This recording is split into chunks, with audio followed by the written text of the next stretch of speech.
Bonjour à tous. Vous avez dû recevoir ce corrigé par mail. Je prends quelques minutes pour vous expliquer un petit peu les calculs, comme si on était en classe. Alors voilà, donc sur la tâche que vous deviez concevoir, en résumé, on connaît l'effort de plus ou moins 135 kN. On sait qu'on va avoir deux boulons de classe 6-8, que la barre qui est un tube a une longueur de 11,2. Avec les infos qu'on a sur le schéma, on peut voir que l'effort ici passe par le centre du tube. Donc l'attache soudée entre le plat et le tube va être une attache centrée. Et l'attache boulonnée entre le plat et le gousset, qu'on ne voit pas, va elle aussi être centrée et va passer ici entre les deux boulons. On a d'autres infos. On sait qu'on va avoir 4 cordons ici pour les soudures d'une longueur L à déterminer. On a quelques informations sur les dimensions.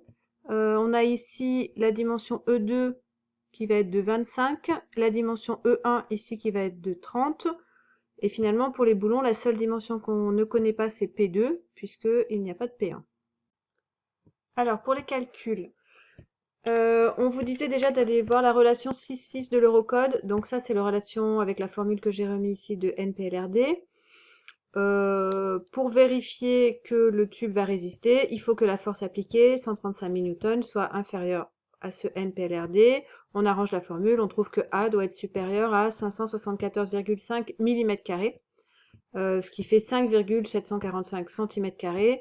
Si vous regardez dans le tableau des profilés des tubes que je vous avais fourni, le premier qu'on trouve dans la liste d'épaisseur 5, puisque c'était imposé, c'est celui de 48,3 épaisseur 5. Ensuite, on vous disait de calculer la valeur de la flèche de ce profil sous l'effet de son poids propre. Alors, dans le même tableau, on pouvait voir que ce tube avait une masse linéique de 5,34 kg par mètre.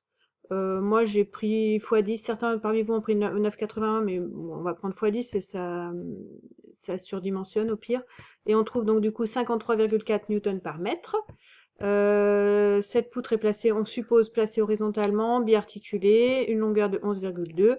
Bon, bah là, il faut utiliser la formule de flèche que vous avez vue surtout avec Monsieur Ferrier.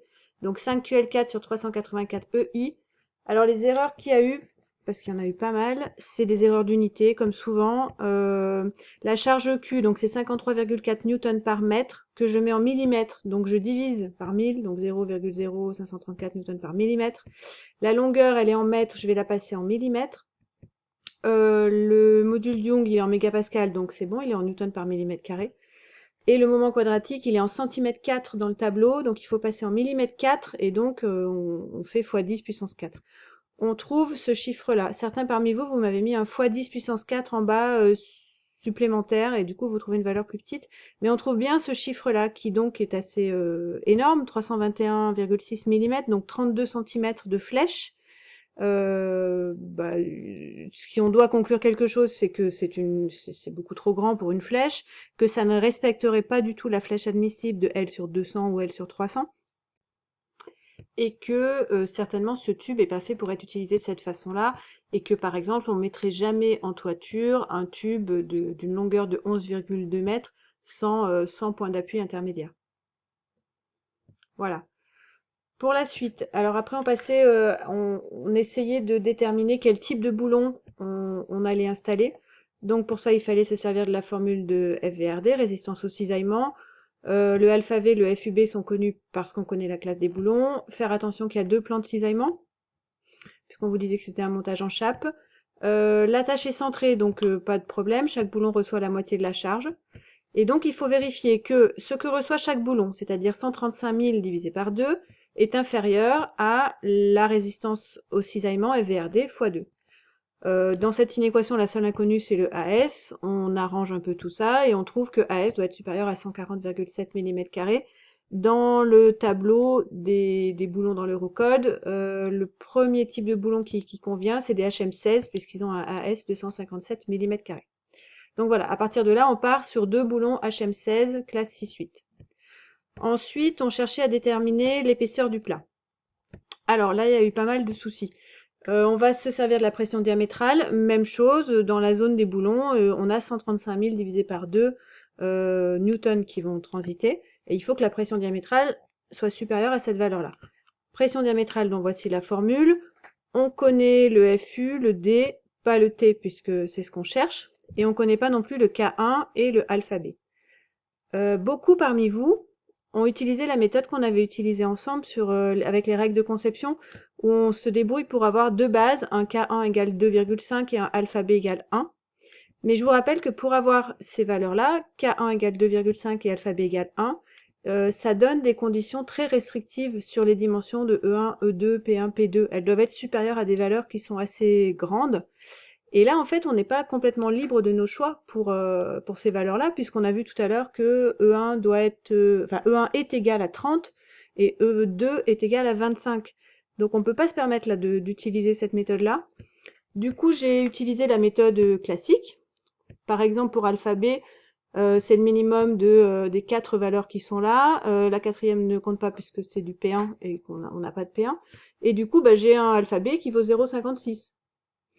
Pour K1, c'est un peu plus subtil, puisqu'on a 3 valeurs, dont une qui dépend de P2, ce fameux P2 qu'on ne connaît pas et qu'on est en train de chercher.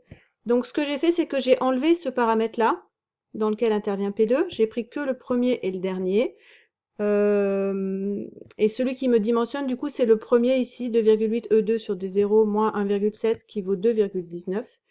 Je vérifierai après, quand je m'intéresserai à la hauteur h et donc à la valeur de P2, je vérifierai bien que ce paramètre-là, cette valeur-là, elle est supérieure à 2,19 et que donc j'ai pas triché, j'ai bien fait mon calcul avec la valeur minimum qui est celle-ci. Donc voilà comment j'ai fait. Du coup, je pars avec un K1 de 2,19, je mets tout ça dans la formule. Ma seule inconnue, c'est l'épaisseur T, et je trouve donc que T doit être supérieur à 11,95. Donc le choix, c'est de prendre T égale 12, puisque 12, c'est une valeur standard. Ensuite, on va chercher à déterminer la hauteur h du plat, et c'est là que va apparaître le calcul de P2. On vous disait de voir la résistance en section nette, donc cette fois, c'est le NURD. On va vérifier que l'effort appliqué est inférieur à NURD. C'est un plat, donc il n'y a pas de choses compliquées. C'est 0,9 fois l'air net fois FU sur gamma M2. L'air net, j'ai fait le petit dessin qui est ici. Il y a le H justement qui est inconnu. Mais comme on connaît le E2, on sait qu'on a 25 ici et on sait qu'on a 18 pour le diamètre des perçages. Du coup, ça vous fait une air net qui vaut 12, c'est-à-dire l'épaisseur fois H moins 2 fois 18. Donc 12H moins 432. Je mets tout ça dans la formule, je vous laisserai regarder, etc. Mais on trouve que H doit être supérieur à 79,4 mm. Si H est supérieur à 79,4, ou si H est égal, admettons, H est égal à 80 par exemple, sachant qu'on a 25 pour les E2 qui sont ici, ça fait à dire 50, ça nous ferait un P2 qui vaut 30. Et P2 qui vaut 30 pour des diamètres D0 égale 18, ça risque d'être trop petit. Et en plus, il faut qu'on vérifie la condition de tout à l'heure. Donc j'ai repris le paramètre qui était ici, 1,4 P2 sur D0 moins 1,7. Je le mets ici. Et je veux que ce paramètre-là soit supérieur à 2,19. Si vous faites le calcul, on trouve que P2 doit être supérieur à 50, ce qui vérifiera aussi les dispositions constructives. Et du coup, j'ai choisi un H qui vaut donc 2 fois E2, c'est-à-dire 2 fois 25, plus 50, donc 100 mm. Ensuite, pour l'arrachement de bloc, bon là c'est du classique, hein, on a deux perçages, l'effort est ici dans le prolongement du plat, donc l'arrachement va se produire de cette façon. Je vous laisse vérifier les sections. Et on trouve du coup un VF1RD, puisque l'effort est centré, je vous rappelle, qui vaut 178 973 Newton, qui est bien au-dessus des 135 kN, donc la résistance en arrachement de bloc est vérifiée. Ceux qui parmi vous, à ce moment-là, trouvent un arrachement de bloc qui n'est pas vérifié, souvent parce que vous avez pris une épaisseur de 6, vous ne pouvez pas conclure, donc ça ne résiste pas à l'arrachement de bloc, puisque vous êtes en train de concevoir une attache. Donc si votre conclusion c'est ça résiste pas, c'est pas la peine de continuer. Bon, ensuite sur les cordons de soudure, moi j'ai utilisé la méthode simplifiée. On a 4 cordons latéraux centrés. Il faut que l'effort de résistance soit supérieur à 135 000. Je vous laisserai regarder, il n'y a rien de compliqué. La seule chose, c'est qu'il ne faut pas oublier qu'il y a 4 cordons. On trouve du coup une longueur efficace de 54,1 mm et du coup, en rajoutant 2 fois A, on arrive à 60,1, mais moi j'ai choisi par exemple 62 mm comme longueur de soudure. Ceux qui parmi vous ont choisi la méthode directionnelle, vous avez le droit. il faut juste que vous vous rappeliez que, et c'est précisé dans l'Eurocode avec le petit dessin, la méthode directionnelle fonctionne pour le cas où on a 2 cordons de soudure. Donc là, on en a 4. Ça veut dire qu'il faut quelque part qu'il y ait un x2 qui arrive. Par exemple, sur l'épaisseur de la gorge, vous pouvez faire comme si vous aviez 2 cordons de soudure, chacun d'épaisseur 6. Mais il faut en tenir compte. Sinon, vous trouvez, globalement, vous trouvez le double, hein. Vous trouvez une longueur efficace de 100 ou 110 et du coup, c'est pas bon. Ensuite, sur cette histoire de risque de rupture fragile, alors, il fallait vérifier que la résistance en section nette de la zone d'attache du plat, NURD, est plus grande que la résistance en section brute de la zone courante du profil creux. Donc, on a deux choses à calculer, le NURD du plat et le NPLRD du tube. Rien de bien compliqué une fois qu'on a toutes les dimensions, hein.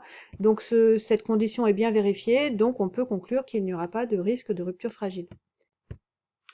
Voilà, et pour terminer sur le calcul de flambement, alors sur le flambement, donc c'est une barbie articulée, donc la longueur critique est de 11,2 mètres. C'est un profil creux de 139,7 épaisseur 5, donc il fallait regarder dans le tableau les valeurs de A, de grand I, de petit i. Le petit i, il était dans le tableau, c'était pas la peine de le calculer, ceux qui l'ont calculé, parce que vous trouvez pas exactement cette valeur-là. Pour la classe du profil, on pouvait faire le calcul qui est dans votre recode, vous faites D sur T, on trouve 27,94, on compare ça à 50 epsilon au carré, epsilon valant 1 pour un S235, et donc on peut conclure qu'on est bien en classe 1. Ensuite, pour les lancements réduits lambda bar, donc lambda sur lambda 1, on trouve que lambda c'est la longueur critique sur petit i, donc sous réserve de ne pas se tromper dans les unités, bien mettre la même unité en haut et en bas. Lambda 1, c'est donné, donc c'est 93,9 quand c'est un S235. Et du coup, on trouve lambda bar égale 2,5 pile. Du coup, quand vous allez aller chercher votre coefficient de réduction xi dans les tableaux, sachant qu'on est sur la courbe A, vous allez trouver xi directement dans la première colonne et xi égale 0,1467. Quand on remet tout ça dans le calcul, on trouve NBRD qui est égal à 73 085 et pour le coup, on constate que le profil ne résiste pas au flambement, puisque donc on est inférieur aux 135 000 newtons. Du coup, dans le sujet, on vous proposait deux autres profils qui, eux, vont résister au flambement. C'était pas la peine de le vérifier. Si on vous les propose, c'est qu'ils ont été vérifiés au flambement. On vous demandait les poids linéiques, donc il suffisait d'aller voir. On trouvait ici, pour celui-ci, 39,2 kg par mètre. Donc moi, j'ai juste fait x10 pour passer en newton par mètre. 21,3, donc même chose. Lequel allons-nous choisir? Moi, je pense qu'il vaut mieux préconiser celui-ci. C'est un diamètre 177,8, épaisseur 5. Parce que même si le diamètre est plus grand, l'épaisseur étant plus petite, finalement, il est beaucoup moins lourd. Et du coup, on va préférer choisir celui-là parce qu'il a déjà une épaisseur de 5, ce qui était préconisé au départ, et il est plus léger, donc on peut espérer que les problèmes de flèche dont on a parlé au tout début dans la première question seront moins importants, ou en tout cas qu'on aura besoin de mettre moins de points d'appui le long des 11,2 mètres. Voilà. Voilà. N'hésitez pas à m'envoyer des questions par mail si vous en avez. Et voilà, je vous souhaite bon courage et portez-vous bien.